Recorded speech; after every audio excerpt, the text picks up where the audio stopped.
Hello everybody, welcome back to my workshop, welcome back to my garage.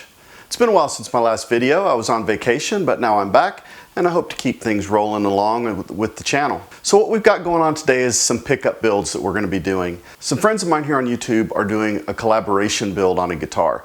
They're taking one guitar design and building it in their own unique ways. And that's Todd at Sweet Tea Guitars, Gio at Tornelli Guitars, and Brett at Luthifer Builds. The great thing about it is I'm going to be supplying all the pickups for them. So they're all going to be using Sonoran Custom Wound Pickups. I've got 3 different sets going out. This video is going to cover making 2 of the sets, basically going over the set for Gio and for Todd out at Sweet Tea Guitars. Also, I just want to give a big thanks to everybody for tuning into the channel.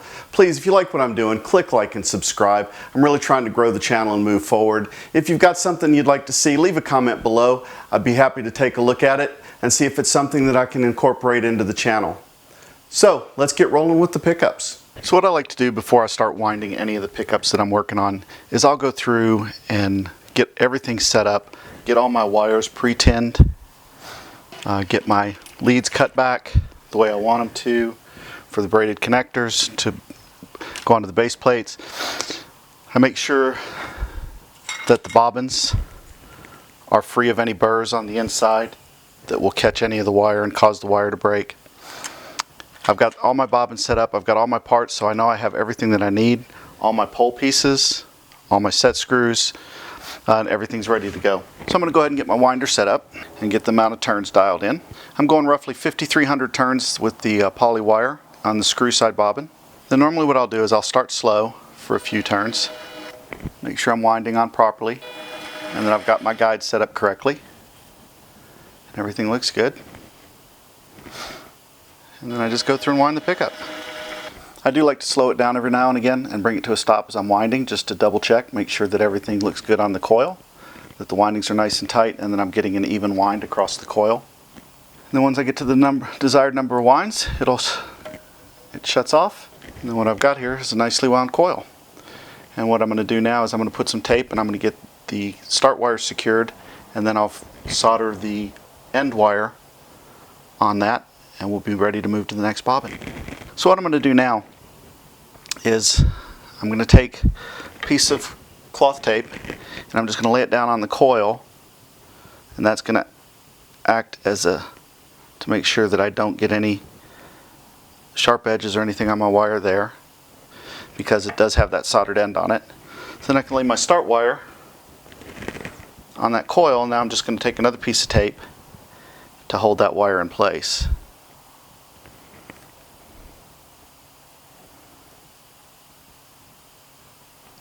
There we go. Now my start wire is secured, taped down, and everything's good.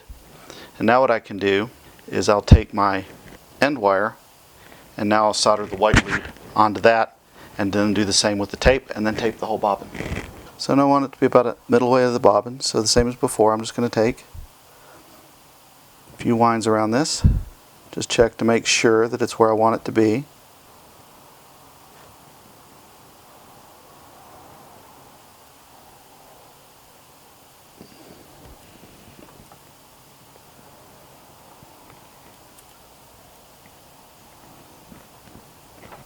So lay down this piece of tape, make sure the start lead's where I want it to be, or the end lead, make sure the end lead's where I want it to be.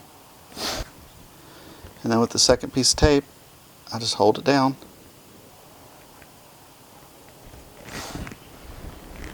And that's the bobbin. Now what we want to do is we just want to check it to see what our resistance is, to make sure everything is good with this bobbin. Alright, so putting this on the tester, this is coming in at 3.99K. And now that I know this coil is good, and everything checks good, I'm going to tuck the lead wires up on the back side here, and then I'm going to take a piece of tape and run it all the way around. And by doing this is going to help secure the wires, and it's going to protect the coil from any damage. Here's my screw side coil done after I've wrapped the tape around it, so it's nice and protected. Okay, second coil is all wound, wrapped up, and let's do a final check on it, make sure that everything is still good with it after I put all the tape on it. and it's good. We're getting a DC resistance of 4.3 on this coil, so that's perfect. So what I'm doing now is I'm just going to go ahead and start assembling the pickups.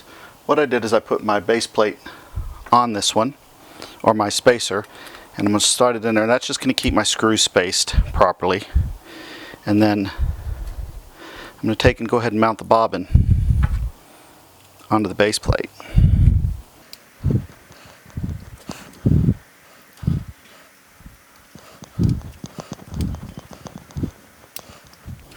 Now what this has done for me is it's secured the bobbin, and what I'm going to do now is run my tap down through each one of these holes, and that's going to tap the holes to make the screws go in easier to where they thread in, and it's going to thread it through the bobbin, through the keeper bar, and through the base plate. That way when these screws go in, it will secure the bobbin properly.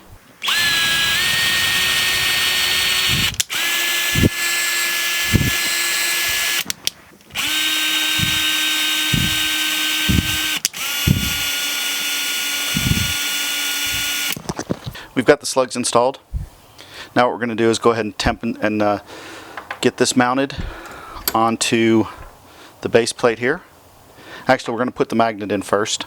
So with the Alnico 2 magnets that I'm going to be using on this, I want to make sure the south side of the magnet is to the screw side bobbins. The north side will be to the slug side bobbins. Just going to use my tester. I'm not sure if you can see that or not in the video, but the ball is white. So that means that's my north side. When I flip it over, the ball flips to black, and that means that's my south side. So this is the side that I want to go towards the screws. It's also painted on the end of the magnet. Alnico 2s are blue, and I always put that to the back side, that way it's easier to see what magnet's installed. I'm just going to loosen up my screws a little bit here. That's going to allow the magnet to slide in, and then now I can put my slug side bobbin in, because that'll hold, the magnet will help center that.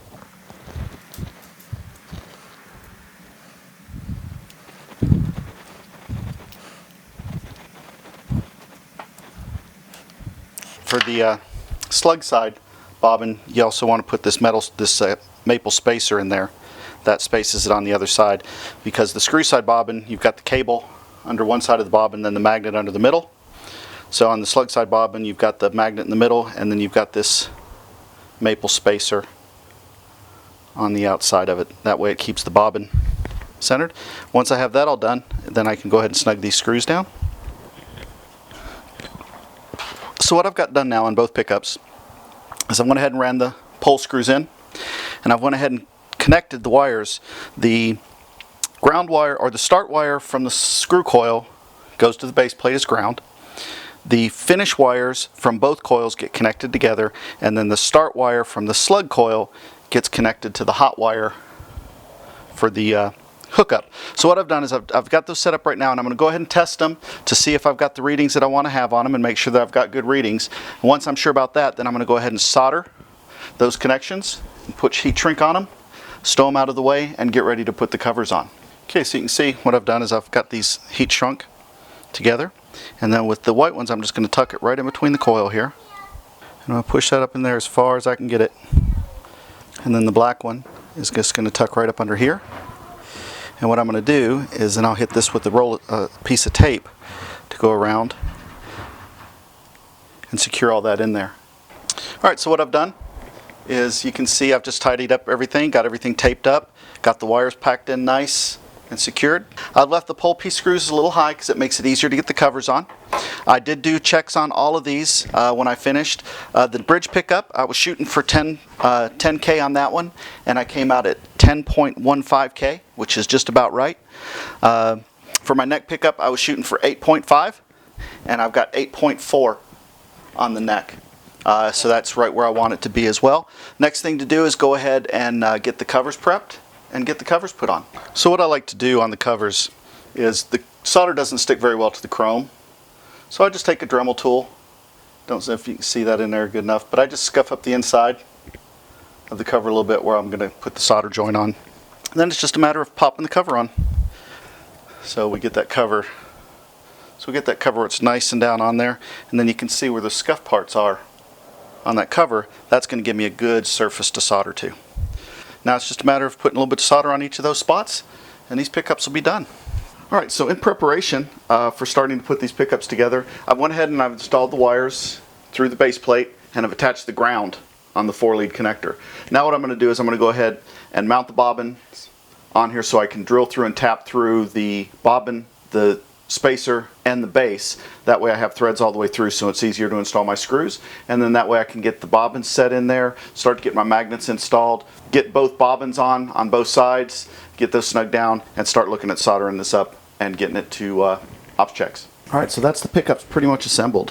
What I'm going to have to do now is just start connecting all the wires and get the wires connected up and test them, make sure everything works as far as I've got readings that I'm supposed to have once I get the wires connected. And then after that I'll go ahead and solder them, check them again, and heat shrink them, and then tuck them away and check them again together. That way if there's any problems I catch it early and I don't have a finished product that I have to take apart because I have a broken wire in there. So I've got everything soldered up. I've got all the leads and heat shrunk. I went ahead and checked it. The neck is coming in at 9.6. The bridge is coming in at 10.2. So everything works. So what I'm going to do now is I'm going to go ahead and stash these wires inside the coils as much as I can, wrap some tape around them to cover it up, and then get ready to wax pot. So as you can see, I got the wires tucked in there on that. And then what I'll do is I'll put a piece of tape around the edge of that, and that's going to hold those wires in of the small 1/4-inch tape, and it'll tuck them in there really well. And then I can come back in with the 1/2-inch tape and go around the whole thing. There we go. That's with the 1 coil of tape around it, and then what I'll do is I'll put a thicker coil around the bottom here to really secure those wires in there. And here we go. Here's the finished product. Everything's tucked in there nice and tight. Everything's taped up. These things are ready to go in the wax pot. I think it looks really cool with the black screws and the black slug pieces on these as well. Alright, I think that's going to wrap this video up. These pickups I think are going to sound amazing. I can't wait to get feedback from the guys once they get them in the guitars, and we'll go from there. But until next time, please, if you like what I'm doing on the channel, click like, click subscribe. A lot of good things are going to be happening over the next few months. I hope to build the channel a little bit more and get some more content out there now that I'm back from vacation. So until next time, take care.